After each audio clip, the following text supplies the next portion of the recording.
Everyone, कैसे हो आप सभी। आई एम श्योर कि आप सभी ठीक होंगे। तो आज के लेक्चर में हम लोग देखने वाले हैं कॉजेज़ ऑफ पेप्टिक अल्सर, क्योंकि जो हमारा पेप्टिक अल्सर होता है वो किस किस वजह से जो है कॉज होता है। ठीक है, तो जो लोग भी चैनल पर नए हैं वो लोग चैनल को सब्सक्राइब कर ले, वीडियो को लाइक करें और अपने दोस्तों के साथ शेयर ज़रूर करें। और हाँ, अगर PDF नोट्स चाहिए हो तो मेरा डिस्क्रिप्शन में मेल दिया हुआ है, उस पर कॉन्टैक्ट करके आप PDF नोट्स ले सकते हो। तो चलिए हम लोग स्टार्ट करते हैं। Causes of peptic ulcer. तो पेप्टिक अल्सर क्या होता है? पेप्टिक अल्सर दैट मीन्स कि हमारे स्टमक की जो प्रोटेक्टिव लाइनिंग होती है उसका इरोजन हो जाता है और जो है वहाँ पे घाव बन जाता है या फिर वाउंड बन जाता है। और ये क्यों बनता है? जो हमारी स्टमक की लाइनिंग हो जाती है वो गैस्ट्रिक एसिड या फिर किसी कॉज की वजह से डैमेज हो जाती है, तो वहाँ पर जो है घाव बन जाता है और सीवियर पेन और ब्लॉटिंग जैसे सिम्टम्स हमें देखने के लिए मिलते हैं। तो अब इसके कॉजेज़ को डिस्कस करते हैं। मेनली तो इसके दो कॉज होते हैं, हेलिकोबैक्टर पाइलोरी और non steroidal anti inflammatory drugs या फिर जिसे हम एनासाइड्स भी कहते हैं। ठीक है, आगे देखते हैं फर्स्ट वाले को डिटेल में। Helicobacter pylori. हेलिकोबैक्टर पाइलोरी क्या है? एक बैक्टीरिया है जो हमारे स्टमक में होता है। ठीक है, ये हमारी जो प्रोटेक्टिव लाइनिंग होती है उसे डैमेज कर देता है, और जब प्रोटेक्टिव लाइनिंग जो होती है हमारे स्टमक की वो डैमेज हो जाती है तो वहाँ पर क्या होता है? घाव जैसा फॉर्म होने लग जाता है। फॉर एग्जांपल के लिए ये हमारा स्टमक की लेयर्स है। ठीक है, ये स्टमक की लेयर है। ये यहाँ पर ये जो म्यूकोसा है, म्यूकोसा डैमेज हो जाती है जिसकी वजह से जो है घाव का फॉर्मेशन होने लग जाता है, और इसे ही हम लोग पेप्टिक अल्सर कहते हैं। ठीक है, तो ये देखते हैं। A bacteria called Helicobacter pylori lives in the stomach. It can damage protective lining of the stomach or intestine. When the lining is weak, acid can burn it, causing a sore or ulcer.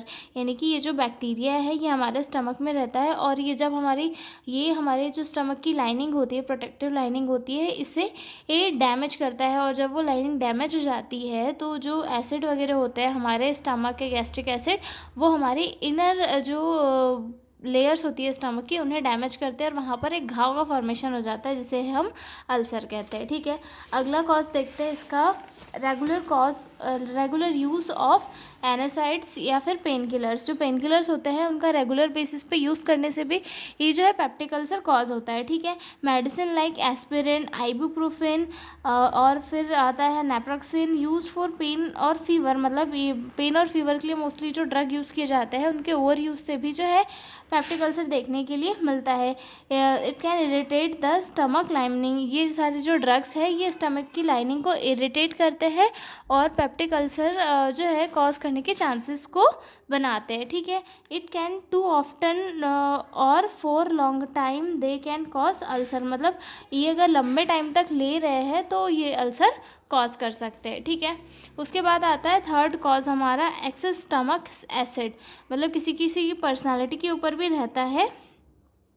Some people produce too much stomach acid, यानी कि उनके body में जो है ज़रूरत से ज़्यादा excess amount में स्टमक एसिड का प्रोडक्शन होता है, जिसकी वजह से जो है उनकी स्टमक की लाइनिंग डैमेज हो जाती है, प्रोटेक्टिव लाइनिंग डैमेज हो जाती है और वहाँ पे घाव बनने लग जाते हैं। ठीक है, too much acid can break down the lining and lead to ulcer formation में, यानी कि ज़्यादा एसिड का प्रोडक्शन उनकी लाइनिंग को जो है इरिटेट कर देता है या फिर तोड़ देता है, जिसकी वजह से वहाँ पे अल्सर का फॉर्मेशन हो जाता है। ठीक है, उसके बाद फोर्थ कॉज आता है smoking. Smoking increase the stomach acid.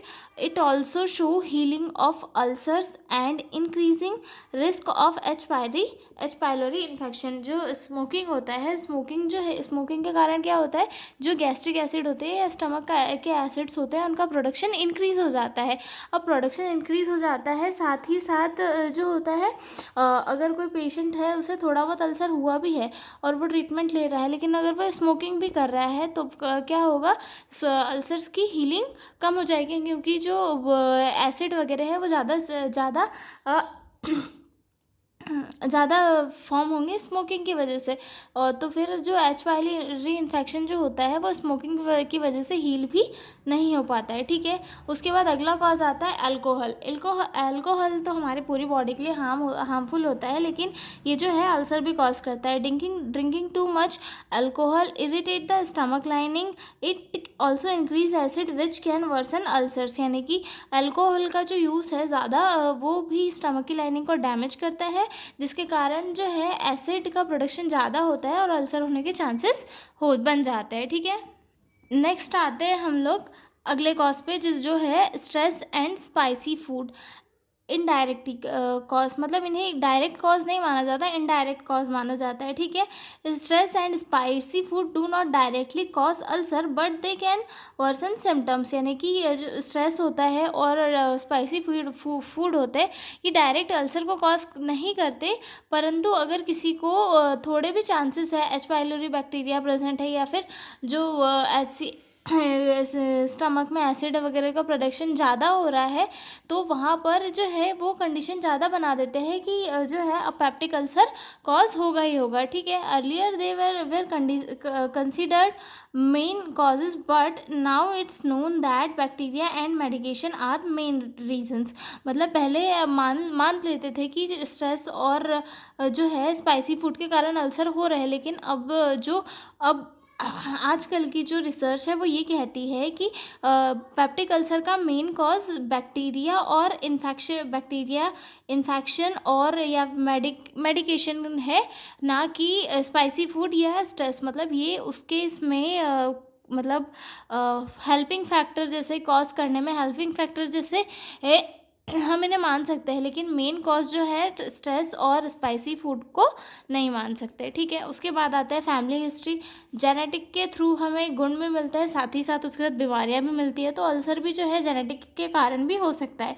Ulcer sometime run in families, मतलब अगर किसी बड़े बूढ़ों को है तो उनके बच्चों को भी हो सकता है, ठीक है। People with family history may be more likely to get them, मतलब अगर किसी की फैमिली में हो तो वहाँ चांसेस होते हैं कि उसे पेप्टिक अल्सर हो सकता है, ठीक है। सीरियस इलनेस और injury in very sick people like those in ICU, stress ulcer may form due to physical stress और serious health problem अगर किसी पेशेंट को है तो उसे भी जो है स्ट्रेस अल्सर, या फिर जो मेडिकेशन भी अगर आईसीयू में है इंसान तो उसे मेडिकेशन भी ज़्यादा यूज़ हो रही होती है, तो ये इन सारी मेडिकेशन की वजह से भी जो है अल्सर कॉज हो सकता है, ठीक है। आई एम श्योर कि आपको अल्सर समझ में आ गए होंगे।